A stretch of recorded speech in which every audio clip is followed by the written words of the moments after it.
Alhamdulillah, pagi ini kita masih diberi nikmat Islam dan ajaran Rasulullah SAW. Sosok kali ini adalah seorang yang meneladani kebiasaan Rasulullah SAW, terutama ibadah di sepertiga malam menuju fajar. Dengan izin Allah, beliau merasakan berkah langsung dalam hidupnya.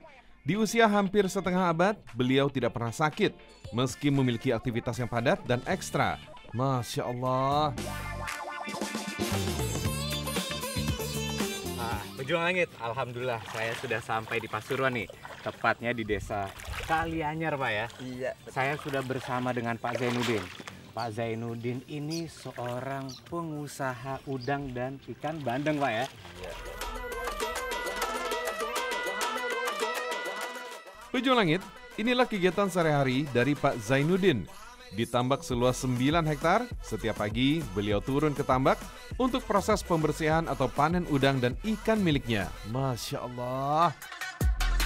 Pak Zainuddin, tadi kan Bapak bilang kalau Bapak itu sambil ngajar. Begitu Bapak aktivitasnya juga di tambak. Bapak udah mau 50 tahun pula. Apa yang membuat Bapak tuh staminanya, habis itu tenaganya masih kuat seperti anak muda gini, Pak? Ada amalan khusus nggak nih? Saya pengen tahu dong. Pengalaman saya ngaji di pondok, tuh guru saya bilang gini, kalau kamu Din mau kepingin badanmu sehat, awet muda, lakukan mandi menjelang subuh. Bangun tidur, mandi sebelum kita melaksanakan ibadah sholat. 2:30 udah bangun. Oke. Tahajud dulu jangan nih. Nah, itu harus. Guru saya pernah bilang, Bin, apa artinya dunia seisinya? Iya. Nah, jika kamu belum sempat melaksanakan sholat 2 rakaat Sebelum subuh. sebelum subuh. Masya Allah. Itu. Pejuang Langit, ternyata salah satu kunciannya, Pak Zainuddin bangun sebelum fajar, lalu mandi dan bersuci untuk menghidupkan sepertiga malam dengan ibadah kepada Allah Subhanahu wa Ta'ala. Masya Allah. Kalau kata guru saya, memang tidak ada tuntunan dalam agama untuk mandi sebelum subuh, kecuali ada sebab yang mewajibkannya.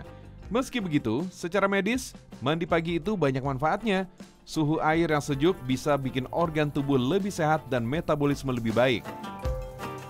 Saya pernah baca nih, ternyata mandi subuh itu manfaatnya banyak banget. Pertama, bisa bantu tubuh tetap ideal karena air dingin sebelum subuh bikin metabolisme naik dan lemak cepat kebakar. Kedua, peredaran darah jadi lancar, kulit pun tampak segar dan bercahaya alami. Ketiga, imun tubuh semakin kuat, jadi tidak mudah sakit. Masya Allah. Bapak sekarang nambak dulu, terus ngajar jadi guru. Emang nggak capek bangun jam 3:30? Kalau ngikutin capek ya capek. Tapi kalau kan sudah terbiasa, Ngajar dari jam berapa? dari jam 7 sampai jam 2. Oh, wah itu sampai siang. Nah, habis itu istirahat dong ya? Istirahat. Istirahat itu pun habis maghrib aktivitas lagi, ngajar lagi. Ngajar? Iya. Lu ngajar apa lagi nih? Emang ada sekolah yang masuk ini? Malam habis maghrib. Ah. Nah, madrasah dunia. Masya Allah. Bismillah. Jam 9 itu setengah 9, jam 9 sampai rumah. 9 malam. Iya. Wah, istirahatnya jam berapa kalau kayak gitu? Paling cepat ya jam 11. Ini mengingatkan cerita guru madrasah saya tentang Rasulullah SAW yang juga memiliki aktivitas luar biasa dengan waktu tidur yang relatif minim setiap malamnya. Rasulullah SAW tidur di awal malam, lalu bangun di sepertiga malam untuk melaksanakan sholat hingga tiba waktu fajar. Istri Nabi Muhammad SAW, Aisyah radhiyallahu anha, pernah menuturkan Rasulullah SAW tidur pada awal malam dan bangun pada penghujung malam, lalu beliau melakukan sholat. Tak heran kalau Rasulullah SAW tak pernah sakit sepanjang hayatnya, karena pandai menjaga makan dan juga melakukan aktivitas hariannya selalu dimulai sebelum subuh. Nah, pejuang langit, itulah keberkahan dari menjaga hak Allah Subhanahu wa Ta'ala, hingga Allah pun menjaga kita. Nabi SAW bersabda, "Jagalah hak Allah, niscaya Allah akan menjagamu." Selain dari amalan-amalan tadi Pak Zainuddin, ada nggak sih amalan lain yang rutin Pak Zainuddin lakukan? Mungkin sembari bekerja. Sholat duha sebagai perwujudan kita sebagai hamba, sekaligus kita bersyukur atas apa yang Allah berikan nikmat kepada kita. Masya Allah. Pejuang Langit, Pak Zainuddin merasakan betapa doa-doa yang ia panjatkan dalam sholat di sepertiga malam sangatlah mustajab. Selain diberkahi kesehatan, keluarga yang bahagia, anak yang soleh, beliau juga mendapatkan hasil tambak panen bisa sampai belasan juta rupiah. Masya Allah. Alhamdulillah Pejuang Langit, tadi kita udah panen udang sama Bapak. Sekarang hasilnya dibawa ke sini buat digoreng langsung sama istrinya Bapak. Iya. Ibu dengan ibu siapa Bu? Ibu Ria. Ibu Ria, Masya Allah. Ini langsung dimasakin spesial.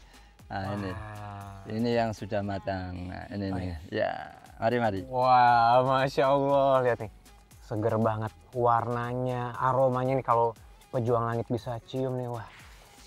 Langsung membuat lapar nih. Coba ambil Pak. Boleh. Kita cobain Pak ya. Sekalian kulitnya. Siap. Bismillahirrahmanirrahim.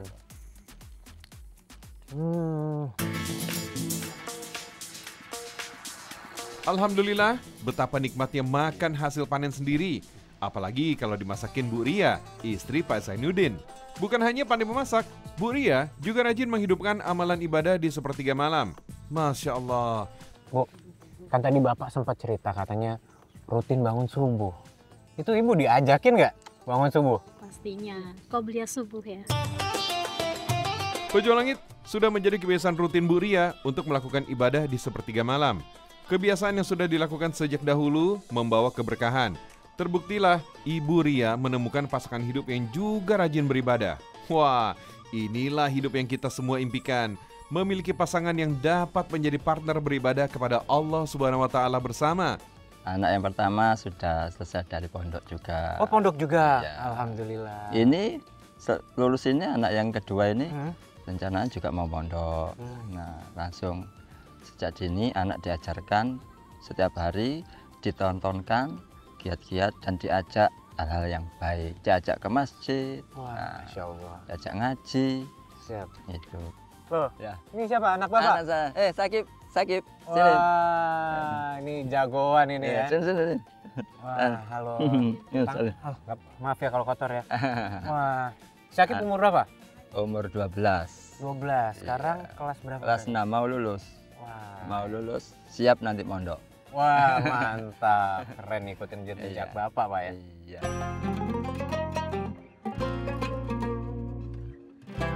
Oh iya. Ini sudah jam berapa ini? Saya mau ngajar. Oh iya. Kita siap-siap pulang nih, Pak. Ya.